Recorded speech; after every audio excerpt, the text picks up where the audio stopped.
60 বছরের বৃদ্ধ বাবা, 40 বছরের বাবা, 70 বছরের মুসলমান আল্লাহর কোরআন দেখে দেখেও কদুর সাইয়া সাইয়াও পড়তে পারে না।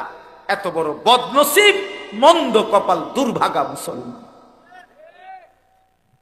দুর্ভাগা। ওই মুসলমান বদনসিব মিয়া, মনে রাখবেন আমার নাম, আমি বলে গেলাম।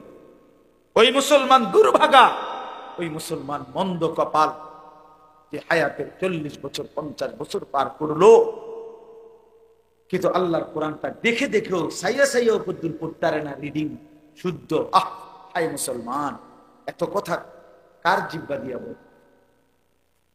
এই চোখ দিয়া কত কিছু দেখলাম, মালিকের কোরআন কেন দেখলাম? যুবক ভাই, তুমি 12 বছর 14 বছর 16 বছর পড়লা, কি পড়লা ভাইয়া? এতগুলো বই পড়লা, এতগুলো জেনারেল বই পড়লা দুনিয়া কামাই করার জন্য। দুনিয়াই তো আর কিচ্ছু না। কোন বাংলা বইয়ের মাকসাদ আখিরাত? কথা বলেন না কেন? কোন অঙ্ক বইয়ের মাকসাদ কবরের আযাব থেকে মাফ? কোন সমাজ বিজ্ঞান, পদার্থ, রসায়ন এই বইয়ের মাকসাদ জাহান্নামের আযাব থেকে মুক্তি? তাহলে কি দুনিয়া? কথা বলেন না কেন? বলেন না কি? সাফ কোন? দুনিয়া, দুনিয়া, দুনিয়া উপার্জন। অথচ অসংখ্য মূর্খ বকলম নাম দস্তখত দিতারে না, টিপসই দেয়, টিপসইও দিতারে না, আঙ্গুল দইরা দন লাগে। এরকম বেডই সারা পৃথিবীর সমস্ত কিছু ভোগ করতেছে। পুরা দুনিয়া, বাড়ি গাড়ি, নারী, ক্ষমতা, দালান, বিল্ডিং, প্রভাব, প্রতিপত্তি, তো ওই দুনিয়া কেমনে ভোগ করলো? বলেন না কেন? এখন কর দুনিয়া ভোগ করলো কেন? এরকম কেউ নাই আপনাদের? না, নামটাও লিখতে জানে না, অথচ দুনিয়া ভোগ করতেছে। দুনিয়ার সব কিসিমের আরাম আয়েশের এই জীবন উপভোগ করছে। এই জন্য বাপ, এই পড়াগুলো বাদ দিতে বলি না, জেনারেল পড়া বাদ দিতে বলতেছি না। আমি কুমিল্লা ভিক্টোরিয়া কলেজ থেকে মাস্টার্স পাস করছি। সায়েন্স বিজ্ঞান বিভাগ থেকে আমি এসএসসি মানে দাখিলে 1998 ইংরেজি সালে সমগ্র বাংলাদেশে সর্বোচ্চ নাম্বার পেয়ে ফার্স্ট হয়েছে, 1 নম্বর হয়েছে। আমার সার্টিফিকেট লাগলাম না, আইন দেখাম অঞ্চলে নাম্বার। তার অর্থ হইল আমি বাদ দিতে বলতেছি না, কিন্তু 16 বছর পড়ার পরে বন্ধু আল্লাহর কোরআন, এতগুলো বই না পড়লেও দুনিয়া মিলতো, ভাত মিলতো, বিয়া মিলতো, সংসার হইতো, ঘুম আসতো, যৌন চাহিদা পূরণ হইতো, বিল্ডিং এর স্বপ্ন পূরণ হইতো। কিন্তু আল্লাহর কোরআন ছাড়া, সেজদা ছাড়া, নামাজ ছাড়া, আল্লাহর বন্দেগী ছাড়া, আল্লাহর কসম বাপ আমার, বন্ধু আমার, এক ঢোক পানি কবর থেকে নিয়ে হাসরে আখিরাতে কোথাও মিলবে না। দুনিয়া এমনি মিলেছে। ওই মেয়েটা সরা তো বা দুনিয়া এমনি মিলেছে। আমি তো বলি মিয়া, বুবা মানুষও দুনিয়া ভোগ করে, করে না? বুবা মানুষ ভাত খায়নি, বুবা মানুষ ঘুমায় কিনা, বুবা মানুষ পেশাব পায়খানা করে কিনা, বুবা মানুষ বিয়া করে কিনা, বুবা মানুষের বাচ্চা কাচ্চা হয় কিনা। তাহলে বুঝা গেল দুনিয়া বুবাও ভোগ করতে পারে। তাহলে দুনিয়া ভোগ করার জন্য কথা না বললেও চলতো, কিন্তু আল্লাহর কোরআন কেন পড়তে পারলেন না? এই জবান থাকার পরে, এই জিহ্বা দেওয়ার পরেও কেন পারলেন না? আমার বয়স্ক বাবারা বলেন, হায়াতের শেষ সময়টা নষ্ট করে দিলেন চায়ের দোকান, জিন্দিগির শেষ হায়াতটা শেষ করে দিলেন বিড়ি সিগারেট খাইতে খাইতে, জীবনের শেষ টাইমটা শেষ করে দিলেন চা দোকানে গল্প করতে, টেলিভিশন দেখতে দেখতে। আহা মুসলমান, 60 বছর বয়স্ক মুসলমান যদি আজও আখিরাত মনে না পড়ে, তার কখন মনে পড়ে? 70 বছর বয়সেও যদি কবরের কথা মনে না পড়ে বাবা আমার চাচা, তাহলে আর কখন? আলাম ইয়ানি লিল্লাযীনা আমানু আন তাখশা কুলুবুহুম লিযিকরিল্লাহ। এটা কোরআনের আয়াত। রব্বুল আলামিন বলে, ইমানদার মুমিন, আমি আল্লাহর ভয়ে, আমার স্মরণের জন্য, আমার বন্দিগির জন্য তোমার দিলটা নরম হওয়ার সময় আজও কি হয়নি? আলাম ইয়ানি এই কথার অর্থ এটা, আল্লাহ বলে বান্দা 365 দিনে আমার একটা বছরে কোনোদিন ফজরের নামাজ পড়লা না বান্দা, তাহলে আর কোনোদিন কি ফজরের নামাজ পড়বা না বান্দা? আর কি কোনোদিন পড়বা না? তুমি কি তাইলে এই সিদ্ধান্তই নিয়ে নিছো? 30 বছর ধরে বান্দা আমার প্রতিদিন সুদ খাচ্ছ, মিথ্যা বলছো, 30 বছর প্রতিদিন ওজনে কম দাও, 30 বছর ধরে নিয়মিত কাস্টমারকে ঠকাও, এভাবেই রোজগার করতেছো হারাম রোজগার। আল্লাহ যেন ডাক দিয়ে বলে বান্দা, তাহলে এই নাফরমানের রোজগারি আর কোনোদিন কি তাহলে ছাড়বা না? আর কি সময় হবে না? বলো বান্দা বলো। গত 20টা বছর ধরে তোমার ঘরে প্রতিদিন রঙিন টেলিভিশন চলে, নর্তকী নাচে, নাটক সিনেমা তোমার বউ বাচ্চা প্রতিদিন দেখে। আল্লাহ যেন ডাক দিয়ে বলে বান্দা, তাহলে এই গুনাহ আর কোনোদিন কি বন্ধ হবে না? তোমার ঘরে কি আর কোনোদিন এই নাফরমানি বন্ধ হবে না? ছেলেটা 16 বছর, 14 বছর, 18 বছর, একটা দিনও 5 ওয়াক্ত নামাজ কোন নামাজই পড়ে না। এ কেমন সন্তান বানাইলা? এ কোন মায়ের ঘরের বাচ্চা? এ কোন মুসলমানের সন্তান? বলে বলেন বাপ ছেলেরা বলো। 365 দিনে একটা বছরে কোনো দিন ফজরের নামাজ পড়ো নাই? তুমি মানুষের বাচ্চা, তুমি মানুষের বাচ্চা। কে বলছে বেটা নাফরমান? তুমি মুসলমানের বাচ্চা। একটা বছর কোনোদিন, একটা বছর কোনোদিন ফজরের নামাজ পড়ে নাই, এর চাইতে বড় জানোয়ার, এর চাইতে বড় হাইওয়ান, চতুষ্পদ জন্তু আসমানের নিচে জমিনের উপর কে হইত? মালিককে এতদিন ভুলে যায় মানুষ? আল্লাহকে এতদিন ভুলে যায়? আস্তাগফিরুল্লাহ। বিশ্বাস করেন আমার এটা কোনোভাবে কোনো যুক্তিতে বুঝে ধরে না। আমি বহু চিন্তা করছি যে হায় হায়, মুসলমানের বাচ্চা এত বড় নাফরমান কেমনে হইল? তার মাকে তার বাপকে কোন মার দুধ খাইলো? মুসলমান পরিচয় দেয় কেমনে? এই জানোয়ার কেমনে মুসলমান পরিচয় দেয়? 6 মাসে 9 মাসে কোনোদিন 5 ওয়াক্ত নামাজ পড়ে না। আল্লাহ তাআলা কোরআনুল কারীমের মধ্যে বলছে, ইবলিস তুই আমার এক সেজদা দিলি না। এই বাপ মিথ্যা বললে আপনারা প্রতিবাদ করেন, আমি রাজি। ইবলিস একটা সেজদা দেয় নাই। আল্লাহ তাআলা সেদিন থেকে বলছে, আজকের থেকে তুই শয়তান। কি ইবলিস কি আগের থেকে শয়তান ছিল? ওরে তো আগে শয়তান বলতো না বেটা, ওরে তো আগে বলতো মুআল্লিমুল মালাইকা। সে তো ফেরেশতাদের কি ছিল? শিক্ষক। মুআল্লিম ফেরেশতাদের শিক্ষক ছিল। যেদিন একটা সেজদা দেয় নাই, সেদিন আল্লাহ তাকে বলছে, আজকের থেকে তুই শয়তান। এজন্য বেনামাজি মনে রাখিস, তুই শয়তান। সাফ বললাম, সাফ। বেনামাজি শয়তান। যার কপালে সেজদা নাই, তুমি শয়তান। আল্লাহ তাআলা কোরআনুল কারীমের মধ্যে বলছে, ইবলিস তুই সেজদা দিলি না, ফাখরুজ ফাইন্নাকা রাজিম। বের হ বেঈমান, আজকের থেকে তুই অভিশপ্ত। আউযু বিল্লাহি মিনাশ শাইতানির, অভিশপ্ত। আজকের থেকে তুই বিতাড়িত। এজন্য সেজদা যার কপালে নাই সে রাজিম, অভিশপ্ত। কোরআন শরীফে আছে, আল্লাহ বলছে, ওয়া ইন্না আলাইকাল লানাতা ইলা ইয়াউমিদ্দিন। ইবলিসকে আল্লাহ বলছে, ইবলিস তুই আমার সেজদা দিলি না একটা সেজদা, আজকের থেকে নিয়ে কিয়ামত দিবস পর্যন্ত তোর উপরে আমি আল্লাহর লানত, লানত, লানত। এজন্য বেনামাজি তোর উপরে খোদার গজব, খোদার লানত, খোদার লানত, খোদার লানত।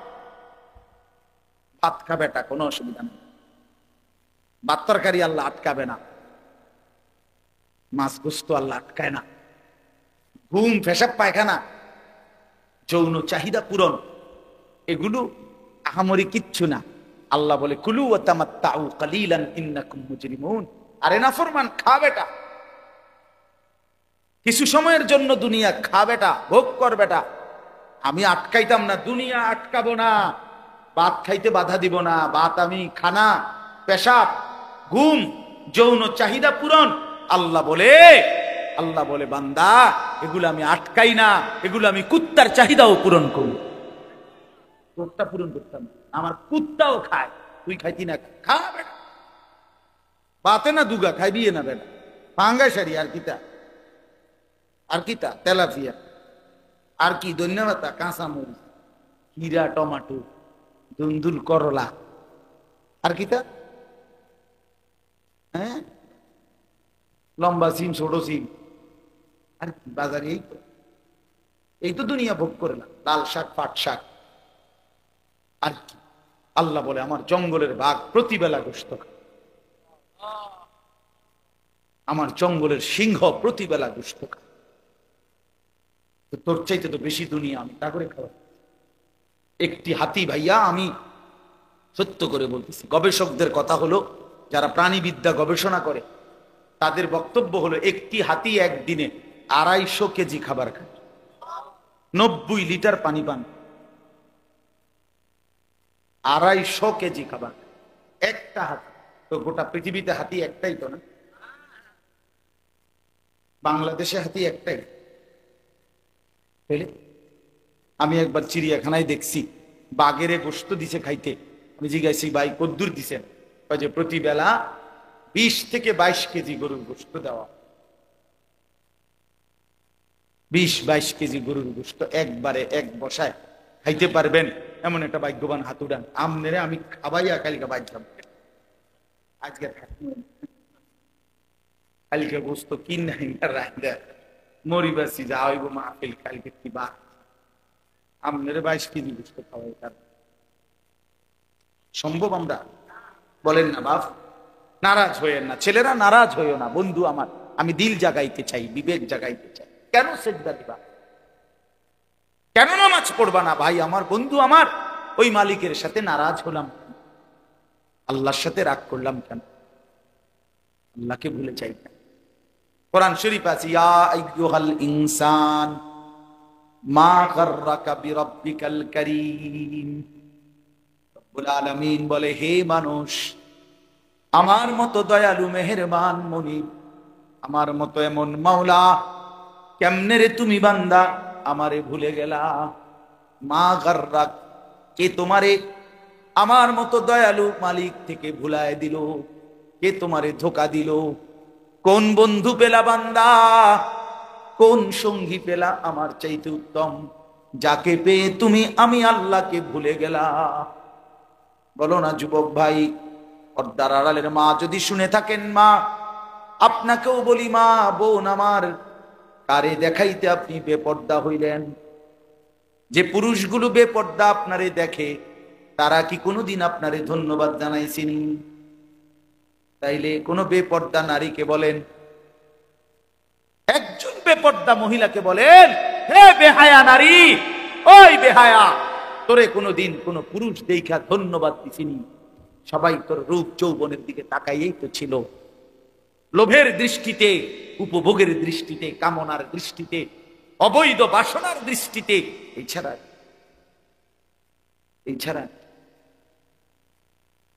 অর্জন কি? সিনেমার নর্তকীর অর্জন কি বলেন? এই জন্য আমি অনুরোধ করছি, আমরা আল্লাহর দিকে ফিরে আসি। ফাফিররু ইলাল্লাহ, আল্লাহ বলে দৌড় দিয়ে বান্দা আমার কাছে আসো। তুবু ইলাল্লাহি জামিআন আইয়ুহাল মুমিনুন, আল্লাহ বলে হে ঈমানদারগণ, তওবা করে আমি আল্লাহর দিকে ফিরে আসো। লাআল্লাকুম তুফলিহুন, তাহলে সকলেই জান্নাতি হবে, সবাই সফল হবে। আল্লাহ আমাদেরকে বুঝ দান করেন। চলেন আমি 3টা আয়াতের তরজমা বলি, তাইলে আমার কথা শেষ হয়ে যাবে ইনশাআল্লাহ। আমি আপনাদের সামনে কোরআনুল কারীমের যেই সূরাটা পড়ছি, এই সূরাটার 3টা আয়াত। সূরাটার নাম হলো সূরা মুলক, 29 নম্বর পারা, 67 নম্বর সূরা। কোরআন শরীফের অত্যন্ত ফজিলতপূর্ণ একটা সূরা। রাসূলুল্লাহ সাল্লাল্লাহু আলাইহি ওয়াসাল্লাম বলেন, যে ব্যক্তি নিয়মিত এই সূরাটি তেলাওয়াত করবে, আল্লাহর নবী সাল্লাল্লাহু আলাইহি সাল্লাম বলেন, তুনজিহি মিন আযাবিল কবর, এই সূরাটা তাকে কবরের আযাব থেকে মুক্তি দিবে। এই সূরা কবরের আযাব থেকে মুক্তির একটা রক্ষা কবচ। সূরা মুলক 29 নম্বর পারা, 67 নম্বর সূরা। আমার বাপ, একটা মিনিট শুধু বুঝেন, রাসূলুল্লাহ সাল্লাল্লাহু আলাইহি সাল্লাম অসংখ্যবার উম্মতের কাছে কবরের আযাবের ব্যাপারে সতর্ক করেছে।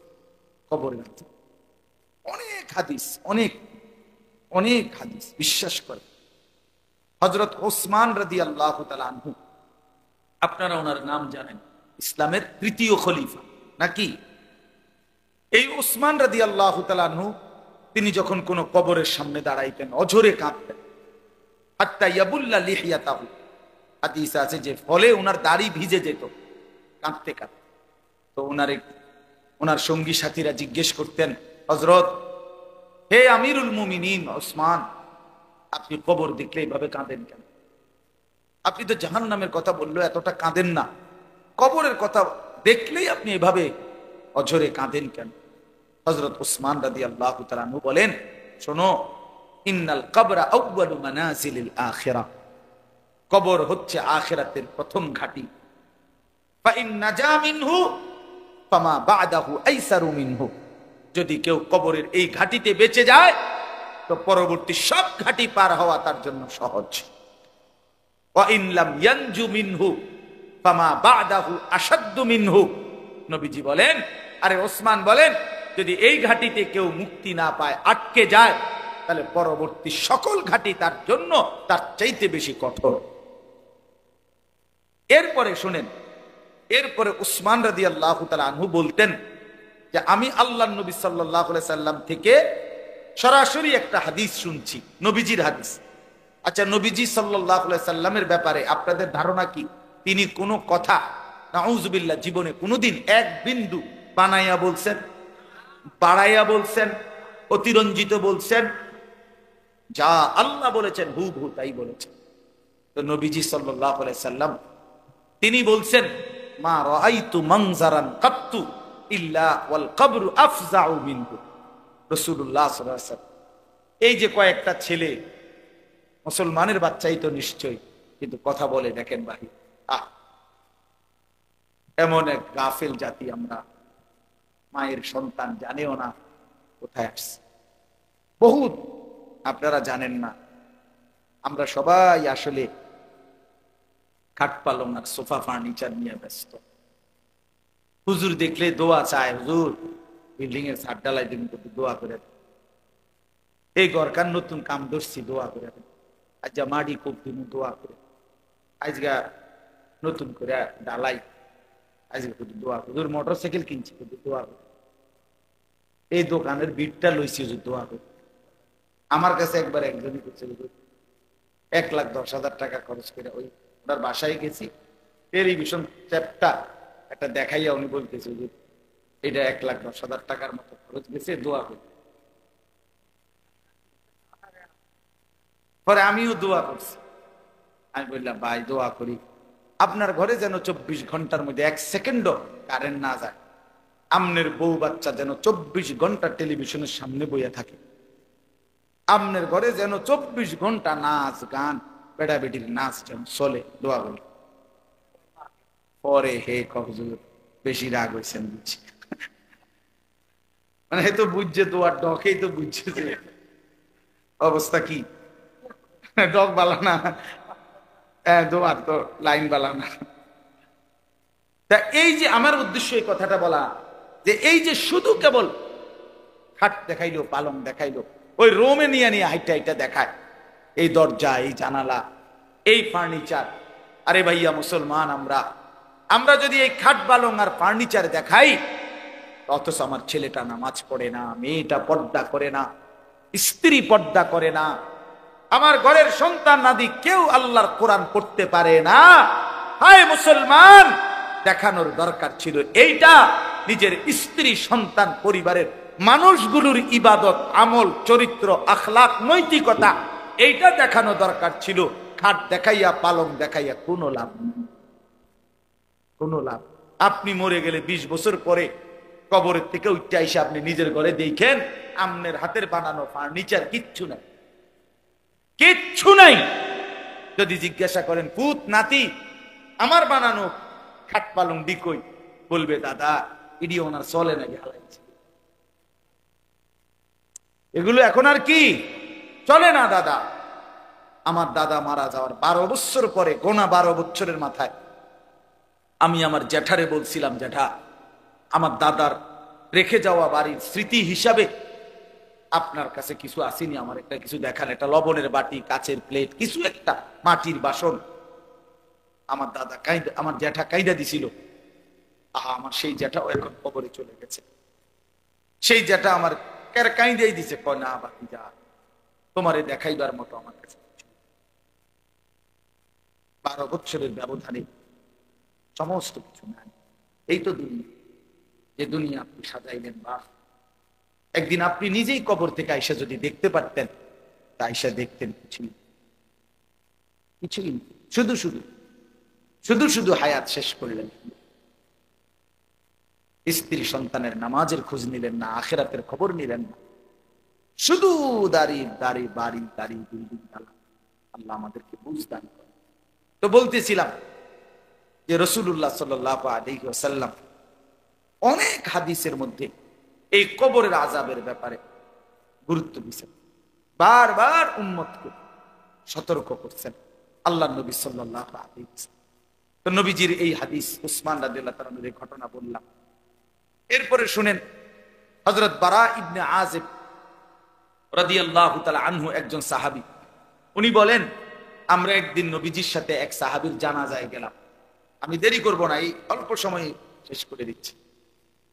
জানাজায় গেলাম, তো এই সাহাবী বলতেছেন আমরা নবীজির সাথে জানাজায় গিয়ে, ওই সাহাবীর জানাজা এখনো পড়ে নাই নবী, আগে গিয়া নবীজি কবরের সামনে একটু দাঁড়াইছে, খালি কবরটার সামনে আর কি। তো হযরত বারা ইবনে আযিব বলে আল্লাহর নবী সাল্লাল্লাহু আলাইহি সাল্লাম কবরটার সামনে দাঁড়াইয়া অঝরে ততক্ষণ কাঁদছে কবরে। তো আমরা সবাই, সাহাবী বলতেছেন আমরা সবাই নবীজির সাথে কাঁদলাম, অনেকক্ষণ কাঁদা নবী চোখের পানি ফেলে মুছে এরপর আমাদের দিকে তাকাইয়া বলছে, ইয়া ইখওয়ানি লিমিসলি হাযা ফাআইদু, হে আমার সাথীরা, বন্ধুরা, আমার সাহাবীরা, এই কবরের জন্য, এমন একটা জায়গার জন্য তোমরাও প্রস্তুতি নাও। ফাআইদু, সবাই রেডি হও এই খবর। এভাবে আল্লাহর নবী কবরের দিকে তাকায় কাঁদছে। আমার বাপ আল্লাহর নবী সাল্লাল্লাহু আলাইহি সাল্লাম 5 ওয়াক্ত নামাজের পরে নবীজি যে কয়েকটা বিষয়ে নিয়মিত দোয়া করতেন প্রত্যেক নামাজের পরে, এর মধ্যে একটা ছিল এটা, আল্লাহুম্মা ইন্নী আউযু বিকা মিন আযাবি জাহান্নাম ওয়া মিন আযাবিল কবর ওয়া মিন ফিতনাতিল কবর ওয়া মিন ফিতনাতিল মাসীহিদ দাজ্জাল ওয়া মিন ফিতনাতিল মাহইয়া ওয়াল মামাত। এই দোয়াটা নবীজি 5 ওয়াক্ত নামাজের পরে। এর মধ্যে একটা অংশ হলো যে আল্লাহ আমি কবরের আযাব থেকে পানাহ চাই। অথচ রাসূলুল্লাহ সাল্লাল্লাহু আলাইহি সাল্লামের এক যাররা বিন্দু পরিমাণ কোনো গুনাহ নাই, আছে কি? কথা বলেন না কেন? এক সুতা কোনো গুনাহ, তিনি মাসুম, তিনি নিষ্পাপ, তিনি নিষ্পাপ। হাসরের ময়দানে আল্লাহ তাআলা নবী সাল্লাল্লাহু আলাইহি সাল্লামের অগণিত মর্যাদা আল্লাহ দান করছেন, দিয়ে রাখছেন। নবীজি বলছেন আনা আউয়ালু মান ইয়াকরাউ বাবাল জান্নাহ। আল্লাহর নবী সাল্লাল্লাহু আলাইহি সাল্লাম বলেন আমি সেই মুহাম্মদ যে সর্বপ্রথম জান্নাতের কড়া দরজার আমি নাড়াম। কিলা মান, ফেরেশতা বলবে আপনি কে? আমি বলবো মুহাম্মদ। ফেরেশতা ফাফুতিহাল বাব, দরজা খুলবে আর বলবে হে আল্লাহর রাসূল আনতাজিরু লাক, আমি তো আপনার অপেক্ষাই করছি। আপনি আসবেন, আপনি উদ্বোধন করবেন, আপনি প্রথম ঢুকবেন, তারপরেই তো সবাই ঢুকবে। এটাই তো মালিকের ফয়সালা। এত সম্মান, এত মর্যাদা যার, সেই তিনি প্রতিদিন 5 ওয়াক্ত নামাজের পরে কবরের আযাব থেকে আল্লাহর কাছে পানাহ চায়। আমি কে? বলেন বাবা, বলেন? এই জন্য দয়া করে, আরো অনেক উদাহরণ বলা যাবে, কোরআনে আছে, হাদিসে আছে। আমি শুধু সংক্ষেপে আপনাদের কাছে এটা বলি। একটা কথা জরুরি ভাই আমার, এই যারা আমরা নামাজ পড়ি না, হালাল উপার্জন করি না, বিশ্বাস করেন, আমি হই আর আপনি হন, কবরে কষ্ট পাইব। আখেরাত তো আছেই, হাসরের ময়দান তো আছেই কষ্ট, জাহান্নামের আযাব তো আছেই, কবরেও সাংঘাতিক আযাব। আল্লাহর নবী সাল্লাল্লাহু আলাইহি সাল্লামের হাদিস একেবারে স্পষ্ট, আমার কাছে এই গাড়ির মধ্যেও কিতাবটা আছে। আল্লাহর নবী সাল্লাল্লাহু আলাইহি সাল্লাম বলেন, কোন নাফরমান ব্যক্তি যখন কবরে 3টা প্রশ্নের জবাব দিতে পারবে না, আল্লাহর পক্ষ থেকে তখন বলা হবে, আফরিশুহু মিনান নার ওয়ালবাসুহু মিনান নার ওয়াফতাহু লাহু বাবান ইলান নার। আল্লাহর পক্ষ থেকে বলা হবে, নাফরমানের কবরে জাহান্নামের বিছানা বিছিয়ে দাও, জাহান্নামের পোশাক পরিয়ে দাও, জাহান্নাম বরাবর দরজা খুলে দাও। ফেরেশতারা এই 3টা কাজ করে সরে আসবে। এই ফেরেশতারা, আল্লাহ রাসূল সাল্লাল্লাহু আলাইহি সাল্লাম বলেন, নতুন আরেকজন ফেরেশতা আসবে এই নাফরমানের কবরে। আয়েশা, ইউদরাবু বিমিতরাকাতিন মিন হাদিদ। তখন এই ফেরেশতা এসে এই নাফরমানকে লোহার লোহার বড় হাতুড়ি দিয়ে এমন জোরে একটা আঘাত করবে, খোদার কসম নবীজি বলছেন, আঘাতটা কোথায় করবে? বরবাতান বাইনা উযুনাইহি, তার 2 কান বরাবর আঘাত করবে। একটা আঘাতে আল্লাহ রাসূল সাল্লাল্লাহু আলাইহি ওয়াসাল্লাম বলেন, ফায়াসিহু সাইহাতান, এই নাফরমান এত জোরে চিৎকার করবে, ইয়াসমাউহা মান ইয়ালিহি ইল্লা সাকালাইন, মানুষ এবং জিন ব্যতীত আল্লাহর সব মাখলুক শুনতে পাবে। দোস্ত আমার, বন্ধু আমার, নিজের উপরে রহম করো, নিজের উপরে দয়া।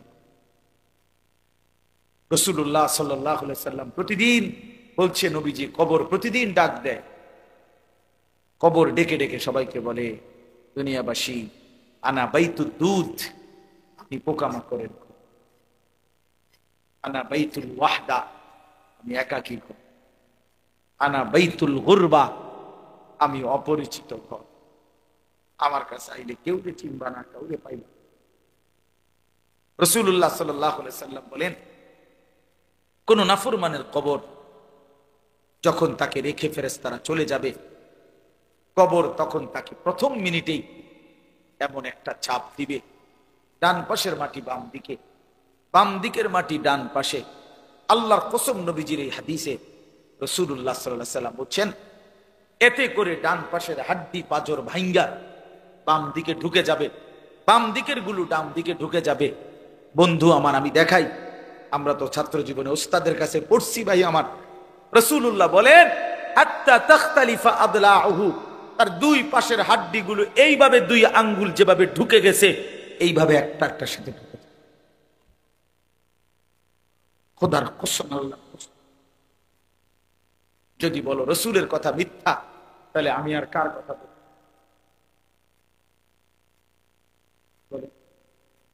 যদি বলি আল্লাহর কথা মিথ্যা, তাহলে আর কার কথা? কোরআন শরীফে আছে, আল্লাহ বলছে, ফাবি আইয়ি হাদিসিন বাদাহু ইউমিনুন। আমার বান্দা, আমার এই কোরআনের কথার চাইতে আর কোন কথা বললে, এর চাইতে দামি আর কি বললে বান্দা তুমি আমার কথা বিশ্বাস করো?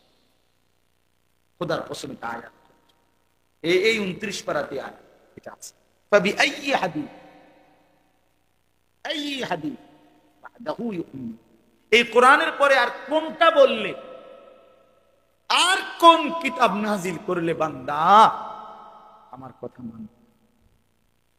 বলো না ভাইয়া আমার, বাপ আমার, বলেন কেন নামাজ পড়েন? কেন নামাজ পড়েন? অনেক মানুষ আপনারা এখানে বসছেন, নওজোয়ান তোমরা, অনেক ছেলে, চেহারা দেখলেই বোঝা যায় বন্ধু, সারাদিন একটা সেজদা দাও। আরে বেনামাজি, তোর চেহারা দেখলেই চিনা যায়। বেনামাজি নির্লজ্জ, বেনামাজি অসভ্য, বেনামাজি গাদ্দার, গাদ্দার গাদ্দার, বেনামাজি বেয়াদব, বেনামাজি চূড়ান্ত বেয়াদব, অসভ্য, অসভ্য, অসভ্য। হাইওয়ান, এটা জন্তু জানোয়ার ছাড়া কিচ্ছু না। আল্লাহ তাআলা মানুষের শরীর বানাইছে সেজদার জন্য, নাই তো কোমর বাঁকা হওয়া, হাঁটু ভাঙ্গা, কোনুই ভাঙ্গার কোনো দরকার ছিল না বাতের লাগে। খানা খাওয়াইতে এত কিছু লাগে না, গরু ছাগল জন্তু জানোয়ারে আল্লাহ তাআলা এত আইটেম দিয়ে খাওয়াইছেন, এমনি খাও। আমার ভাই, আমার বন্ধু, কেন নিজের উপরে জুলুম করছেন? আমি এক কষ্ট করে আমার ওই মৌলানা ইমাম আমার যে দাওয়াতটা দিছে, বিশ্বাস করেন অনেক পেরেশানি করতে হয়, কতবার যে ফোন দিছে হয় যেন টাইম মতো আসতে পারি। নিজের অনেক ব্যস্ততা, ফজরের পর থেকে বয়ান শুরু। আমি গতকাল সন্দীপ ছিলাম, ফজরের পরে ওইখানে বয়ান করে এরপরে স্পিড বোট হইয়া আইসা আরো কত ছোটখাটো কাজ সারছি, আরো দুইখানে বয়ান করছি। টাকার জন্য না বা আপনি খবর নিয়ে আসেন, সব মানুষকে এক ধরনের পাল্লা না পান। আমি এক ফেরিওয়ালা, স্বাভাবিকভাবে অস্থিরতা বোধ করি খুব, যে আমার এই নওজোয়ান ছেলেগুলো নামাজ পড়বে, ইসলামের জন্য দ্বীনের পক্ষে থাকবে, এদের দুনিয়া সুন্দর হবে, আখিরাত সুন্দর। এই জন্য আজকে রাত গভীরে বললাম, আমরা প্রত্যেকেই কবরের আযাব থেকে বাঁচার চেষ্টা করি, নাই তো কষ্ট হবে। বা কোরআন শরীফে আছে, আল্লাহ ফেরাউন এবং তার বংশধরের ব্যাপারে বলছে, আন্নারু ইউরাদুনা আলাইহা গুদুওয়ান ওয়া আশিয়া। আল্লাহ তাআলা বলেন, ফেরাউন আর তার দল বলের কবরে প্রতিদিন সকাল সন্ধ্যায় আগুন পেশ করা হচ্ছে, আগুনের শাস্তি হচ্ছে। কোরআন শরীফের আয়াত। আল্লাহ বলছে, আন্নারু ইউরাদুনা আলাইহা, জাহান্নামের আগুন পেশ করা। শুধু কবরের কথা বললেই সারা রাত বলা, এরপরে তো জাহান্নাম সামনে আছে। এটা তো বিচারের আগে, বিচারের ময়দান তো হাসরের মাঠ। জেলখানার মধ্যে তো আসামি ধরে নিয়ে জায়গা, এরপরে না মামলার শুনানি চলে। রায় হয়তো কোনো কোনো মামলার 2 বছর পরে, কিন্তু সে তো হাজতে ভিক্ষা গেছে, সে তো কারাগারের কষ্ট ভোগ করতেছে। বুঝেন নাই কথাটা আমার? তো মামলার হিয়ারিং তো চলে পরে, আস্তে আস্তে 15 দিন পরে, 20 দিন পরে, 40 দিন পরে মামলার আবার কি পরে ডেট পরে, এমনি এমনি শুনানি চলে। কিন্তু এতে তো জেলখানা, শাস্তি তো চলতেছে, কারাগারের কষ্ট তো চলতেছে।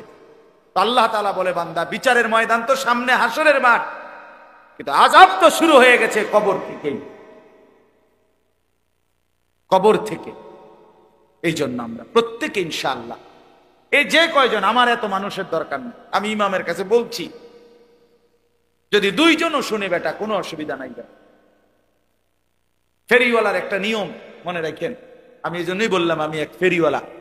ফেরিওয়ালার নিয়ম হলো, ফেরিওয়ালা বলতেই থাকে রাস্তার এই মাথার থেকে ওই মাথা পর্যন্ত, সে বুঝে আমার মাল কেউ না কেন, কোনো ঘর থেকে কোনো মহিলা পুরুষ ডাক না দোক, আমি আমার কথা আমি বলতেই হবে।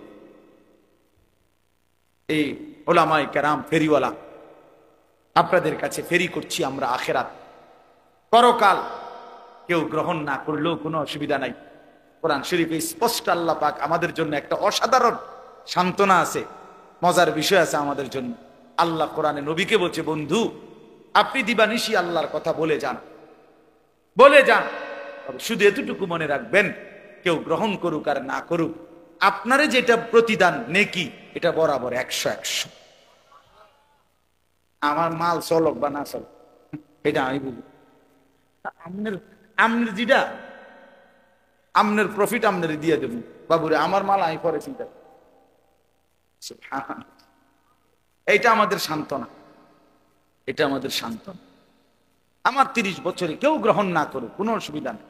এমন নবীও ছিল পৃথিবীতে যাদের কাছে কেউ কালেমা পড়ে না, কি হয়েছে? ওনারা ব্যর্থ। 950 বছরে নূহ আলাইহিস সালাম কালেমার দাওয়াত, 950 বছর, বুঝেন? মানে 950 টাকা, 50 টাকা কম 1000, 50 টাকা কম 1000 সদর। আর 950 বছর আমাদের বাপ দাদা 14 গোষ্ঠীর হায়াত কয়জনের একত্র করলেন? চিন্তা করছেন? এই 950 বছর আল্লাহর কথা বলছে, দিবা নিশি লাইলাম ওয়া নাহারা, কোরআন শরীফ আছে, রাতেও দিনেও 80 জনের বেশি লোক কালেমা পড়ে। 950 বছর মানুষ এগুলা কেমন শক্ত হারামি। আইলে একটা ঘুষি দিলাম, হইলে বাচ্চার তোরা কি ডাকাইতে ডাক। আরে বাপরে বাপরে, মানুষ এত শক্ত হারামি হয় কেন? চিন্তা করছেন কি মানুষ? আল্লাহ আমাদের কলিজার মধ্যে আখিরাতের ভয় দান করে। এবার চলেন তরজমাটা বলি। আল্লাহ তাআলা বলেন, ইন্নাল্লাযীনা ইয়াখশাউনা রাব্বাহুম বিল গায়ব, যারা আমি আল্লাহকে না দেখে আমাকে, আমার কথাগুলোকে বিশ্বাস করে, ভয় করে, আমার কবর, আমার আখিরাত, আমার মিজান, আমার ফুলসিরাত, আমার হাসর, আমার জান্নাত জাহান্নাম, আমি আল্লাহকে যারা ভয় করে, কবরকে যারা ভয় করে, জাহান্নামকে যারা ভয় করে। আল্লাহ রাসূল সাল্লাল্লাহু আলাইহি সাল্লাম তাফসীরের মধ্যে ব্যাখ্যা করে নবীজির হাদিস বর্ণনা করছে, আল্লাহকে ভয় করে, আল্লাহ বলেন অর্থ হইল যে গুনাহ ছেড়ে দেয়। একটা সহজ কথা মনে রাখবেন, যে গুনাহ বর্জন করে সে আল্লাহকে ভয় করে, যে আল্লাহকে ভয় করে সে গুনাহ বর্জন করে। এটা কাগজের এই পিঠ ওই পিঠ, এই পিঠ থাকলে এই পিঠ থাকবেই, এই পিঠ রাখতে হইলে এই পিঠ রাখতেই হবে, অর্থাৎ এই দুইটা আলাদা করা যায় না। কাজে যে আল্লাহকে ভয় করে সে গুনাহ থেকে বিরত থাকে, যে গুনাহ থেকে বিরত থাকে সে আল্লাহকে ভয় করে। এজন্য গুনাহ এবং নাফরমানির মধ্যে লিপ্ত চুরি, ডাকাতি, জিনা, ব্যভিচার, মদ, জুয়া, সুদ, ঘুষ, বেপর্দা, বেহায়াপনা, নাচ, গান, হালাল হারামের মিশ্রণ, এইটা যার জীবনে, এ যদি মাইক দিয়েও শিক্ষার দিয়া বলে আমি আল্লাহকে ভয় করি, তুই বেটা মিথ্যাবাদী, মিথ্যাবাদী, মিথ্যাবাদী বেটা, ঠকাবাজ বেটা, প্রতারক। আল্লাহকে ভয় করে সে গুনাহ থেকে বেঁচে থাকে, গুনাহ থেকে বেঁচে থাকে সে আল্লাহকে ভয় করে। বুঝছেননি বাংলা কথাটা? কোন আল্লাহকে ভয় করে যে গুনাহ থেকে বেঁচে থাকে সে, বলেন তো? আল্লাহকে ভয় করে যে গুনাহ থেকে বেঁচে থাকে সে, গুনাহ থেকে বেঁচে থাকে যে আল্লাহকে ভয় করে সে। আজকে এটা মেইন কথা। ইন্নাল্লাযীনা ইয়াখশাউনা রাব্বাহুম বিল গায়ব, না দেখে যারা আল্লাহকে ভয় করে, আল্লাহর কথাগুলোকে ভয় করে, আখিরাতকে ভয় করে, আল্লাহ বলেন আমি ওয়াদা দিলাম লাহুম মাগফিরাতুন ওয়া আজরুন কাবীর, আমি তাদের পেছনের জিন্দেগি সব গুনাহ মাফ করে দেব, সর্বশ্রেষ্ঠ পুরস্কার জান্নাত দিয়ে দেব। এরপরে আল্লাহ বলেন আসিররু কাওলাকুম আবিজহারু বি ইন্নাহু আলিমুম বিযাতিস সুদূর। আল্লাহ বলে বান্দা, কথাবার্তার ক্ষেত্রে তোমার তিনটা অবস্থা আমি জানি। এক হলো তুমি কিছু কথা জোরে বলো, কিছু কথা আস্তে আস্তে গোপনে গোপনে বলো, আর কিছু কথা না বইলা অন্তরের মধ্যে জল্পনা কল্পনা করো। আল্লাহ বলে মনে রাখবা তিনটাই আমি 100 জানি। জোরে বললেও আমি জানি, আস্তে বললেও জানি, কলজার ভিতরে রাখলেও আমি কি জানি। মজার কথা শুনেন, তাফসীরের মধ্যে আছে, কারে তাফসীরে কুরতুবীতে সরাসরি আছে এই আয়াতের ব্যাখ্যায়। মক্কার কুরাইশরা, ওই যে কাফের যারা নবীজির বিরোধিতা করত, তো এরা মাঝে মধ্যে নবীজির বিরোধিতায় যে পরামর্শ করত, নবীজির বিরুদ্ধে ষড়যন্ত্র করত, তো কইতে গিয়া একজন আরেকজনের প্রতি আসতে পারছে, এই অর্থ হলো আসতে বলো। কেন? কাইলা ইয়াসমা রাব্বা মুহাম্মদ, বলতো যাতে মুহাম্মদের খোদা শুনতে না। আসতে কবেটা সমস্যা কি শুনলে? তো হেরাই কইতো, জানো সমস্যা হইলো মুহাম্মদের খোদা যদি শুনতে পায় তো জিবরাইল কইয়া জানাই দিন, এসে লাভ হইতো না। তো আল্লাহ তাআলা বলে বান্দা, আরে বেঈমান বেকুব, কি কস তোরা, আমি আল্লাহর ব্যাপারে এই নি ধারণা বুঝি, আর ফোন লাগাইলে আমি আর শুনি না। আমরা ছেলে পেলে মনে করে এগুলা, বুঝছেন না? আমাদের নওজোয়ান ছেলে পেলে মনে করে বল্টু লাগাই লাইছি, ইয়ারফোন খালাস, আর কেউ শোনে না। আরে না ফরমান, মালিক সব শোন, মালিক সব শোন। রাতের 2টায় তুমি মনে করছো কেউ দেখে না, কেউ দেখে না, মা ঘুমায় গেছে, বাপ ঘুমায় গেছে, তুমি উলঙ্গ ছবি দেখতেছো সারা রাত। হাই যুবক, খোদার কসম, আল্লাহ ডাক দিয়ে বলে আলা ইয়ালামু মান খালাক, বান্দা যে সৃষ্টি করেছে সে জানবে না, সে দেখবে না, এ কেমনে ভাব, কেমনে ভাব? এই জন্য আল্লাহ বলেন আসিররু কাওলাকুম আবিজহারু বি, ইন্নাহু আলিমুম বিদাতিস সুদূর। বান্দা আস্তে বলো কিংবা জোরে বলো, অথবা অন্তরের ভিতরে যা লুকিয়ে রাখো, আমি আল্লাহ সব কিছু পুরাপুরি জানি। জানি কিনা? আল্লাহ থেকে আড়াল করা যাবে কিনা? আলা ইয়ালামু মান খালাক। আল্লাহ বলে বান্দা একটা যুক্তি শুধু শুধু, যিনি সৃষ্টি করলেন তিনি জানবে না, এটা কেমনে ভাবলা? এটা যিনি বানাইলেন তিনি বুঝবে না কোনখান দিয়া কথা বলে? এটা জানে না। শুধু কোম্পানি যদি না জানে তো তুমি কি জানো?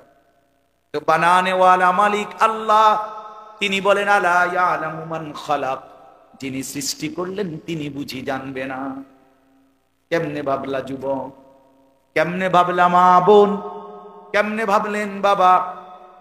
আল্লাহ জানবে না? আল্লাহ বলেন আলাম ইয়ালাম বিআন্নাল্লাহা ইয়ারা। আল্লাহ বলে বান্দা তুমি জানো কি, আমি কিন্তু তোমাকে সারাক্ষণ দেখি। কতক্ষণ? কতক্ষণ? আবার বলেন, আল্লাহ দেখেন কতক্ষণ? সারাক্ষণ। রাত 2টা দিনের 2টা আল্লাহর কাছে বরাবর। আল্লাহ অন্ধকারে যেমন দেখে আলোতে তেমনই দেখে। দেখে না? 7 আসমানের উপরে যেই ফেরেশতা হাঁটে, 7 তবক জমিনের নিচে যেই পিঁপড়া হাঁটে, আল্লাহ বলে বান্দা 2টাই আমি এক নজরে বরাবর দেখি। আমারে ফাঁকি দিবা কেমনে বান্দা? আল্লাহকে ফাঁকি চায় না। চলেন, কথা শেষ। রাত গভীরে আমরা সবাই মিলে আখিরাতের ভয় করে, জাহান্নামের ভয় করে, নিজের কবরের কথা মনে করে, মৃত্যুর কথা মনে করে গুনাহ ছেড়ে দেওয়ার এক সিদ্ধান্ত নেই। বলেন ইনশাআল্লাহ। যুবক ছেলেরা, ভাই, হাত জোর করে বন্ধু আমার আমি অনুরোধ করলাম, নামাজ পড়ো, নামাজ পড়ো। আজকে একটা আশ্চর্য কথা শুনো, এই শেষ কথা। সন্দ্বীপ, অর্থাৎ আমি যেখান থেকে আসছি আজকে, ওখানে আমি প্রতি বছরই যাই। ওটা একটা দ্বীপ এলাকা, বাংলাদেশের একবারে শেষ ওইদিকে, চট্টগ্রামের। স্পিড বোট দিয়া বঙ্গোপসাগর পার হইয়া যাইতে হয়, এমনি কোনো গাড়ি নেই। ওইখানে গত বছর আমরা দেখে আসছিলাম, হালকা এবছর হয়েছে ফজরবাদ। ওই পুরো উপজেলার শত শত ছেলে, কিশোর, তরুণ, যুবক, ওরা এদের একটা সংগঠন বানাইছে। সংগঠনটার নাম হলো ফজর ক্যাম্পেইন। অর্থ হলো ফজরের নামাজের জন্য গণসংযোগ। অর্থাৎ এরা 4টা ছেলে, 4-5টা ছেলে একদিন গত বছর তারা সাগরের পারে ফজরের নামাজের পরে ডেইলি তারা 4-5 ছেলে, নামাজি ছেলে, হাঁটতে যায়। একদিন তাদের একটা ছেলে, কালকে আমি আজকে দেখছি তা করে সকালে, তাই বলতেছে, এই যে আমরা যে ডেইলি ফজর পড়ে হাঁটি, তা আমরা এমনি না হাইটা, আমরা তো আমাদের কয়েকজন বন্ধুদের ঘরের সামনে হাইটা গিয়া তা করে তো নামাজের জন্য উঠাইতে পারি ফজরের নাম। চলো আমরা একটা ক্যাম্পেইন করি। ইংরেজি শিক্ষিত ছেলে, মাদ্রাসা না, এরা কলেজের ছেলে। তারপরে বলছে যে তাইলে আমরা এইটা সিদ্ধান্ত নেই, লও আমরা ফজর ক্যাম্পেইন করবো, মানে ফজরের জন্য গণসংযোগ করবো সকালবেলা। তাহলে এইটা সিদ্ধান্ত, এটা আমগো নাম এবং এই ফয়সালাটা এটা আমরা লিখি। তো লিখতে গেছি, এখন তাকে কাছে কাগজ নাই, 4 জনের কাছে। তো একজনের কাছে একটা কলম ছিল, কাছে তো একটা কলম পাইলাম। ওই বলছে আমার সামনে মাইকে, সব মানুষের সামনে।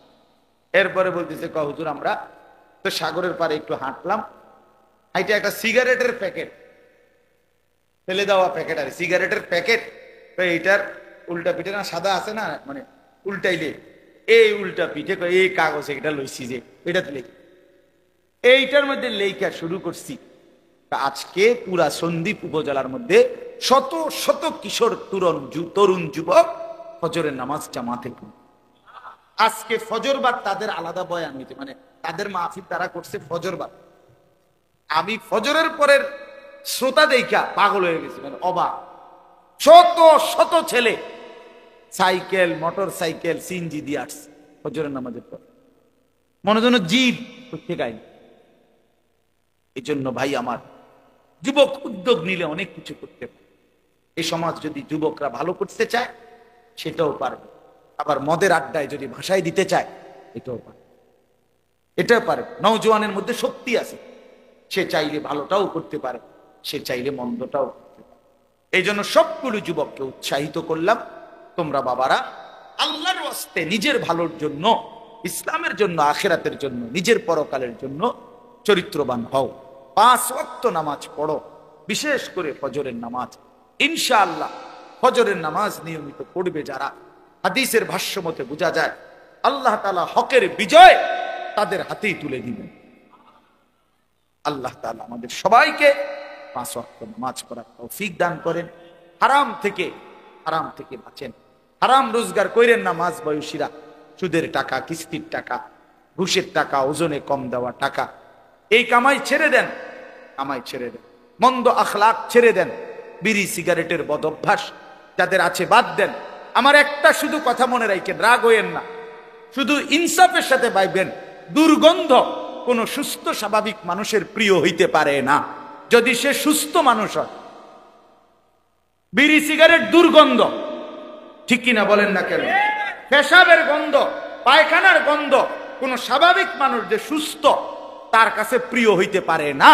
অতএব বিড়ি সিগারেটের দুর্গন্ধ এটা কোন সুস্থ স্বাভাবিক মানুষের কাছে প্রিয়, পছন্দনীয়, তার ব্যবহারের জিনিস এটা হইতে পারে না।